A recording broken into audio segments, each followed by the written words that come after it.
जो व्यक्ति कामी प्रवृत्ति का होता है, जिसके मन में लोभ होता है और जो अत्यधिक क्रोधी स्वभाव का होता है, उसके लिए नरक के द्वार सदैव खुले होते हैं।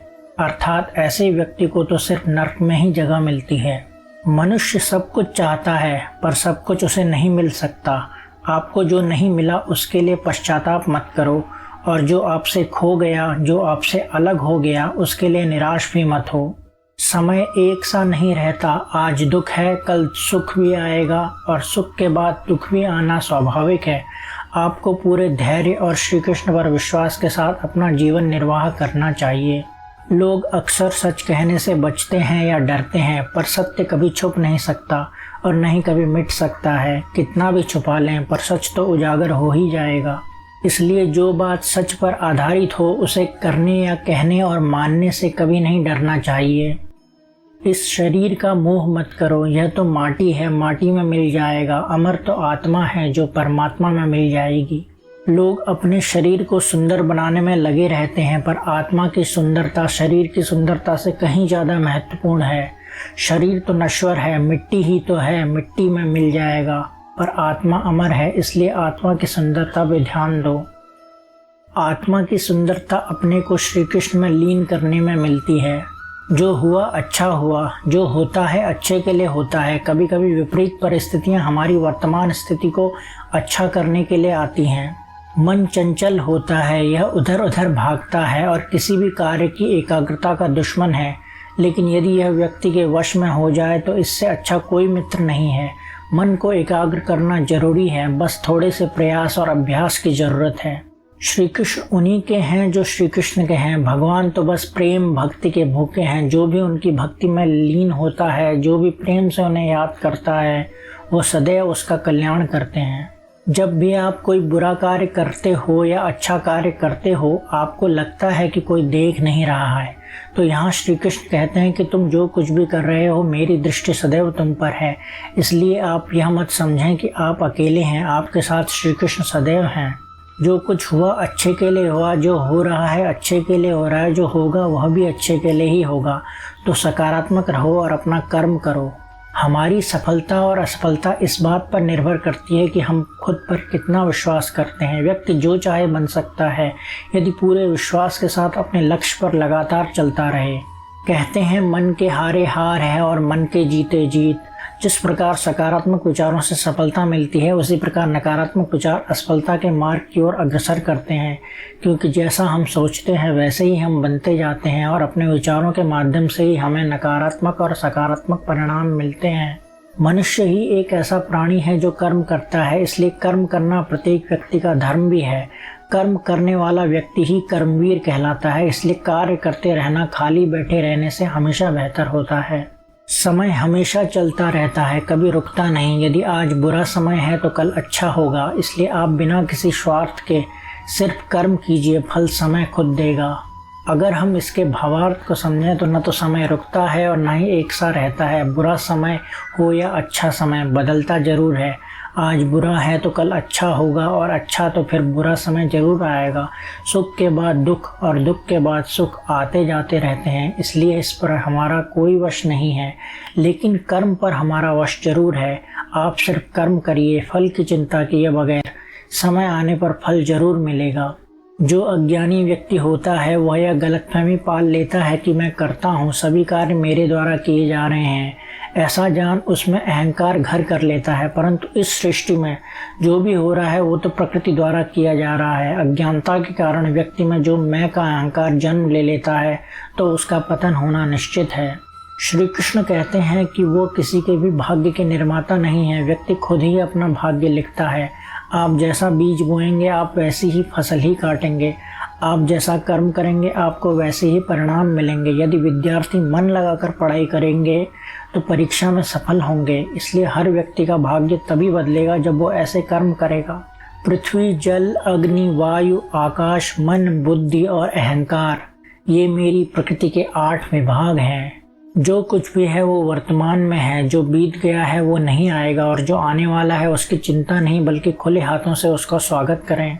भ्रम और संदेह से परे जब आप भगवान से प्यार करते हैं तो आप हर चीज से प्यार करते हैं।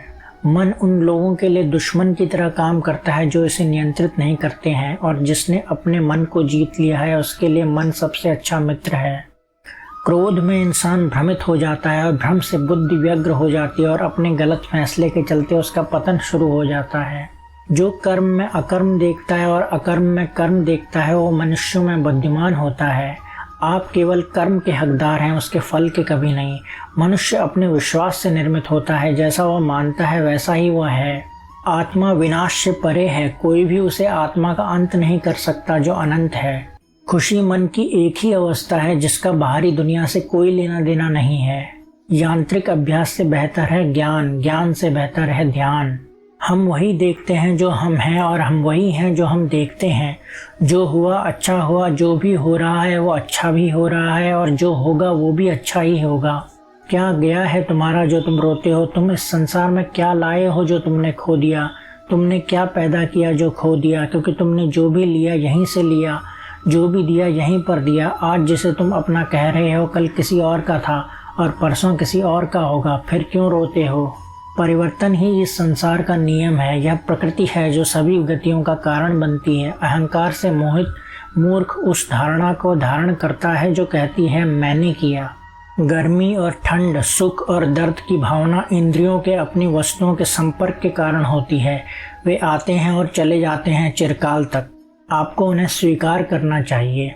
पूर्ण लगन के साथ अपना कार्य करो, लेकिन उसके फल की इच्छा मत करो, क्योंकि जब आप फल की इच्छा करते हैं तब कहीं न कहीं आप अपने कार्य में पूर्ण रूप से समर्पित नहीं हो पाते। गति के लिए चरणों पर ध्यान देना आवश्यक है, किंतु प्रगति के लिए सदैव आचरण पर ही ध्यान देना चाहिए। प्रकृति द्वारा निर्धारित कर्तव्य का पालन करते हुए व्यक्ति ने कोई पाप नहीं किया।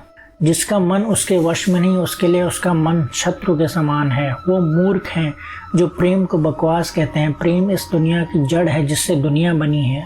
अपनी इच्छा की शक्ति से अपने आप को नया आकार दें। अपने आप को कभी भी स्व इच्छा से नीचा न होने दें। बुद्धिमान अपनी चेतना को एकीकृत करते हैं और कर्म के फल के प्रति आसक्ति को त्याग देते हैं। मनुष्य अपने विश्वास से निर्मित होता है। जैसा वो विश्वास करता है वैसा वो बन जाता है। कर्म का वास्तविक लक्ष्य आत्मा का ज्ञान है। हम जो कुछ भी हैं वह हमने जो सोचा है उसका परिणाम है। हम अपने विचारों से बने हैं, हम अपने विचारों से ढाले जाते हैं। ऐसा कोई समय नहीं था जब मैं नहीं था, न आप, न ही इनमें से कोई राजा, न ही कोई भविष्य है जिसमें हम नहीं रहेंगे। अपरिपक्व लोग सोचते हैं कि ज्ञान और क्रिया अलग अलग है, लेकिन बुद्धिमान उन्हें एक ही मानते हैं। जिस प्रकार इस शरीर में रहने वाला बचपन, युवावस्था और वृद्धावस्था से गुजरता है, उसी प्रकार मृत्यु के समय वह केवल दूसरे प्रकार के शरीर में प्रवेश करता है। बुद्धिमान इसके बहकावे में नहीं आते। न यह शरीर तुम्हारा है न तुम इस शरीर के। यह शरीर तो अग्नि, जल, वायु, पृथ्वी, आकाश से बना है और इसी में मिल जाएगा, परंतु आत्मा स्थिर है। फिर तुम क्या हो? तुम अपने आप को मुझ पर समर्पित कर दो। यही सबसे उत्तम सहारा है। जो इसके सहारे को जानता है वह भय, चिंता, शोक से सर्वदा मुक्त है। जो कर्म में अकर्म देखता है और अकर्म में कर्म देखता है वह चतुर है। इच्छाओं में कमी ही सुख की कुंजी है। कोई भी व्यक्ति जो अच्छा काम करता है उसका कभी भी बुरा अंत नहीं होगा, चाहे यहाँ या आने वाले संसार में। जो पहले विष जैसा लगता है लेकिन अंत में अमृत जैसा स्वाद लेता है, यह सत्व का आनंद है जो स्वयं के साथ शांति से पैदा हुआ है। उम्मीद ही आपको रिश्ते में कमजोर बनाती है। उम्मीद का जन्म आपके मन में ही होता है। शांत, नम्रता, मौन, संयम और पवित्रता ये मन के अनुशासन हैं। सभी स्वार्थी इच्छाओं पर काबू पाना पर्याप्त नहीं है। स्वामित्व और अहंकार को वश में करना भी आवश्यक है। जिसे तुम अपना समझकर मग्न हो रहे हो, बस यही प्रसन्नता तुम्हारे दुखों का कारण है। कर्म मुझसे नहीं चिपके रहते हैं क्योंकि मैं उनके परिणामों से जुड़ा नहीं हूँ। जो लोग इसे समझते हैं और इसका अभ्यास करते हैं वे स्वतंत्रता में रहते हैं। जो मनुष्य प्रकृति के गुणों से अनासक्त है और जो पूरी तरह से दिव्य ज्ञान में स्थित है, उसका कार्य पूरी तरह से परमात्मा में विलीन हो जाता है। अभी निराश मत हो, क्योंकि तेरा वक्त कमजोर हो सकता है, तू नहीं। भले ही दुर्बलता ईश्वर द्वारा दी जाती है, लेकिन गरिमा मनुष्य के मन को स्वयं निर्मित करती है। अंत में सभी आत्माओं को परमात्मा में मिल ही जाना है। यही तो आत्मा का अंतिम लक्ष्य है। सभी जीव मुझ में हैं और मैं सभी जीवों में हूँ। तुम्हारा कर्म ही तुम्हारे भाग्य के निर्माता है। तुम्हारा मोह ही तुम्हारे दुखों का महान कारण है, और वो जो तुम्हारा है कल वो किसी और का होगा, इसलिए व्यर्थ का पछतावा मत करो। वर्तमान में जीना और उसका अनुभव ही जीवन है। आत्मा अमर है, न तो इसे कोई शस्त्र काट सकता है और न ही अग्नि इसे जला सकती है। जल इसके तेज को बुझा नहीं सकता और न ही वायु इसे सुखा सकती। किसी और के जीवन की नकल को पूर्णता के साथ जीने की तुलना में अपने भाग्य को अपूर्ण रूप से जीना बेहतर है। आप बुराई से कुछ समय के लिए बच सकते हो, लेकिन बुराई तो तुम्हें हजारों की भीड़ में भी तुम्हें ढूंढ लेगी, जैसे गायों के झुंड में बछिया अपनी माँ को ढूंढ लेती है। सभी जीवों का निर्माता मैं हूँ। किसी जीव को कष्ट देकर तुम मुझे खुश कैसे रख सकते हो? कृष्ण का सेवक बनकर ही जीवन सफल होता है। चिंता नहीं, चिंतन करो। घमंड व्यक्ति को ले डूबता है। मैं विधाता होकर भी विधि के विधान को टाल नहीं सकता। मन सफेद कपड़ा है, इसे जिस रंग में डुबोगे वही रंग चढ़ जाएगा। जीवन में सुख ही सुख है यदि हम आशाओं का त्याग कर दें। जीवन में आधे दुख का कारण आशाएं बड़ी होना है। जो व्यक्ति आपकी कदर नहीं करता उसके साथ रहने से अच्छा है आप अकेले रहें। मेरा तेरा, छोटा बड़ा, अपना पराया मन से मिटा दो, फिर सब तुम्हारा है और तुम सबके हो। आपको अपना निर्धारित कर्तव्य करने का अधिकार है, लेकिन आप कर्म के फल के हकदार नहीं हैं। अपने कार्यों के परिणामों का कारण स्वयं को कभी न समझें और कभी भी अपने कर्तव्य को न करने के प्रति आसक्त न हो। आप अकेले आए हैं और अकेले ही जाना है, इसलिए खुद पर भरोसा करो। प्रेम का अनुभव एक ऐसा अनुभव है जो व्यक्ति को कभी परास्त नहीं होने देता। आत्मविनाश और नरक के 3 द्वार हैं, वासना, क्रोध और लोभ। वक्त से हारा या जीता नहीं जाता, बल्कि वक्त से तो सीखा जाता है। यदि मन बेचैन है और इसे नियंत्रित करना कठिन है, लेकिन अभ्यास के द्वारा इसे वश में किया जा सकता है। तुम्हारे मन की गतिविधियां, होश, श्वास और भावनाओं के माध्यम से मेरी शक्ति सदा तुम्हारे साथ है और लगातार तुम्हें बस एक साधन की तरह प्रयोग करके सभी कार्य कर रही है। हर किसी का जन्म किसी न किसी कारण से होता है, इसे पहचानो और बस कर्म करते रहो। कोई भी मनुष्य पूर्ण नहीं है, किसी न किसी में कोई न कोई कमी होती है और किसी न किसी में कोई न कोई अच्छाई होती है। इसलिए आपकी तुलना किसी से मत करो और बल्कि पूर्ण निष्ठा के साथ अपना कर्म करो।